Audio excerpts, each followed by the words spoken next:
Okay, Graham, it's your turn. I managed to get a chance to find some time to get the video recorded here for you. If you're watching this on YouTube, you're about to see a demonstration on what a voice AI agent could look like for a municipality. For this particular demo, we're doing the town of Stettler. It's got a little bit of a population. It's about, I think he said, Graham, he said 5,000, 6,000 people, but it is growing. Uh, in Alberta, in Canada. I think Alberta's one of the fastest growing provinces in Canada right now. So we wanted to show Graham what it would look like for a voice AI agent to assist with inquiries into the city. Right now, they're doing it old school. They're on a round robin rotation for getting the phone calls in. Literally everyone on staff at town hall is trained to answer the phone, which is great. But maybe we could find some time for staff members to devote resources to some other higher value task as opposed to just answering calls about garbage pickup. We can do voice agents for that. But just to give you a quick background, I do this on all my videos where Canada is at in terms of AI adoption. Unfortunately, since the rest of the world's got access to AI technology, Canada has fallen to last place amongst the G7 nations when it comes to the commercialization, adoption, or just basic use of AI tools. We were leaders in the AI space up until the point where everyone else got it. Steve Piken, he is our friendly neighborhood panel interviewer. He had a panel of the AI leadership from across the country talk about why it is that Canadians are taking so long to adopt AI, if any. And three main reasons came about. First reason was the knowledge gap, and I think it's pretty much the most important reason. In Canada, we lack what's called digitally skilled workers. And so I've been in digital for about 15 years. And I can tell you when I started my digital journey, Canada wasn't very open or cooperative to even getting services like SEO, Facebook, website stuff. A lot of Canadians I talked to on the phone, they said it was a scam, it doesn't work, all this uh, uh, uh, um, hesitation and caution towards digital space, which is understandable. It's a pretty complicated and sophisticated space, but those things do work. Facebook ads, website stuff, all that stuff. So over the last 2 to 3 decades, we've devoted a lot of our resources in this country to real estate, and unfortunately, that dedication to real estate has left us with now a weak productivity. According to the banks, per capita, we are doing less than our other more developed nations. In fact, we're falling more back into what would be considered a developing nation with our increasing population and our decreasing productivity per capita. Interestingly enough, it's looking like AI is going to be what bridges the productivity gap. I know for myself, up until the point I got AI, I was just, a guy who was really good at digital stuff. As soon as I got AI technology, you know, business operations, building out agents for, inbound, outbound, customer service. Like we really, really just built a company from scratch using these digital beings. So it really does drive productivity in a way like none other. It's being considered to be called a miracle technology in the States for how fast they're exploding with it. And to give you an idea on how slow we are to adopt technology, TELUS just, or AI technology, TELUS just launched their first AI chatbot about 4 weeks ago. We've been building, peak demand. We've been building AI chatbots since March of 2023. So Canada's moving ultra slow when it comes to AI. And so much so where our government's now even trying to throw $2.4 billion at us and saying, hey guys, adopt something, do something with the technology. So that's the first reason. Knowledge gap, it's huge. It was exacerbated because we didn't really invest into tech over the last 2 to 3 decades, more real estate than anything else. Now it's sort of shooting us in the foot. Second reason, Canadians are slow to adopt AI technology is too lofty or sophisticated plans. You need a lot of the different things in place, a lot of moving parts in their planning. I've had some Canadian businesses. We've had three, four, five calls over the course of the last year, and they're still planning. In the States, that's not really how it's done. They really just implement, reiterate, test, test, test, test, test until things work, and that's generally allowed them to move a lot quicker than up the Canadians up here. In the north, Canadians really like to plan, make sure everything's perfect, and then implement. In the world of AI, that's never the case. You can only get 99.999%, if anything. That's the best you can do. So, what I suggest to Canadians, and I can't be any more adamant about this, start small and build up your agents or your AI assistance over time, because if we don't start doing this, we're into for a world of hurt when it comes to our productivity, headed into the next few years, and I would even say over the next couple of decades. If we don't do things quick, we're going to fall behind. So just to give you a little bit of background. Oh, the third thing is fear. A lot of Canadians have fear. AI regulations, technology, literally no regulations for AI in Canada right now, only one in the States. When it comes to outbound calls, you can't try and call someone unless they've given you their consent.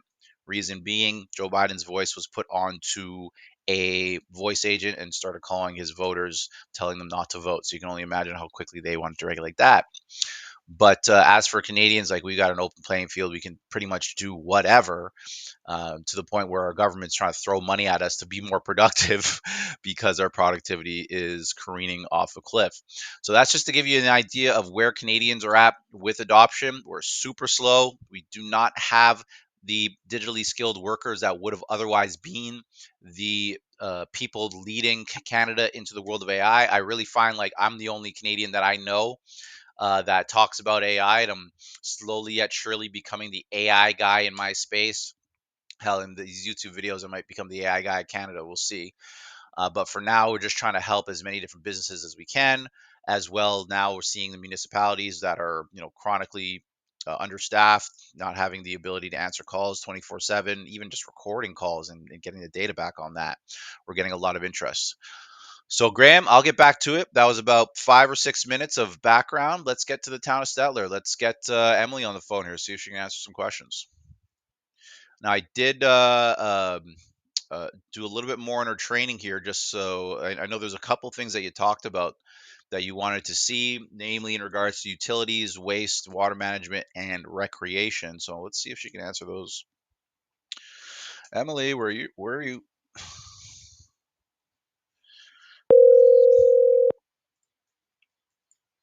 My name is Emily with the town of Stettler. How can I help you today?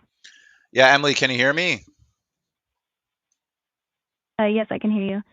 Um, how can I assist you today?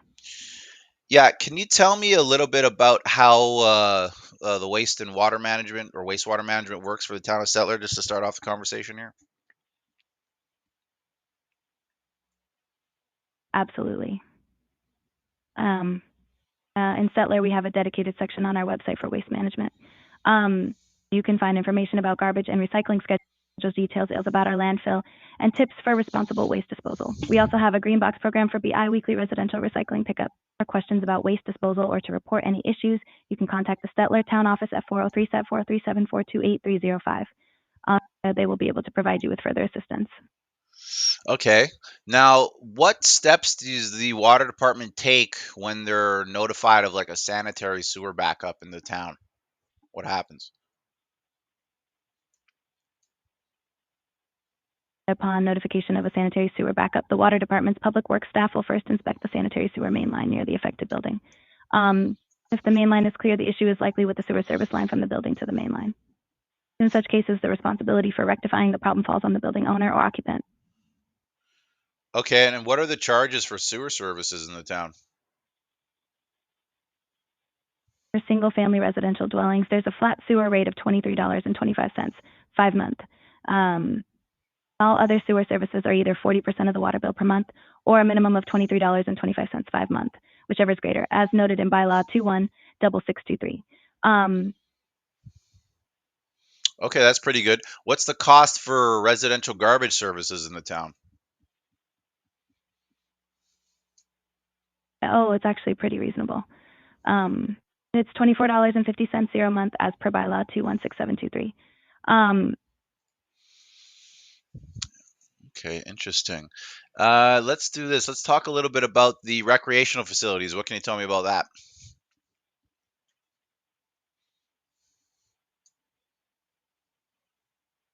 Mm-hmm. We have plenty of recreational programs in Stettler. You can find schedules for sports leagues, fitness classes, swimming lessons, and community events on our website. You can also register for these activities online. We have various facilities available for different activities, such as sports fields, a swimming pool, an arena, and a fitness center. These facilities provide opportunities for residents to engage in physical activities and enjoy recreational pursuits. Okay, that's pretty good.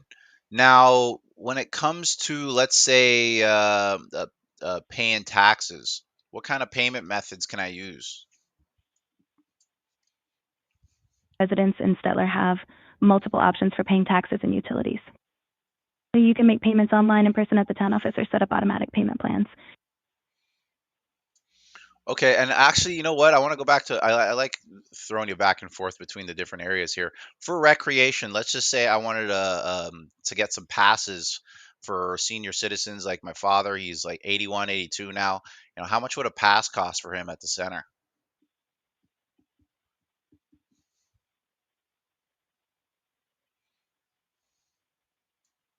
For seniors age 60 and above, the pricing options for memberships at the fitness center and pool are as follows. A 1-month membership is $50. One-year membership is $340. 10x senior pass is $45. 3-month membership is $100. These options provide flexibility for seniors to choose the membership duration that suits their needs.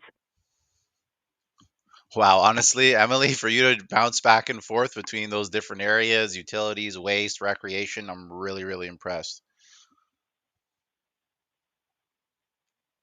Thank you so much for your kind words. I'm here to assist you with any questions or concerns you may have. It's my pleasure to provide you with the information you need and ensure you feel taken care of. Okay, let's Is throw there you anything else I yeah, can I want to assist throw you you a with today? curveball right now. What items can you not flush down the toilet in Stettler? Oh, there's quite a list. Things like personal care, baby wipes, paper towel, disposable cloth diapers, contraceptives, dental floss swabs, hair, female hygiene products, and medicine should never be flushed. They can cause blockages and other issues in the sewage system. It's important to dispose of these items properly to avoid any potential damage to the plumbing and sewage systems. Wow, I'm actually super impressed with you today, Emma. You were bouncing back between all different types of topics of conversation here with frightening accuracy. If you were to have any words about the town for someone who's visiting, what would you share with them?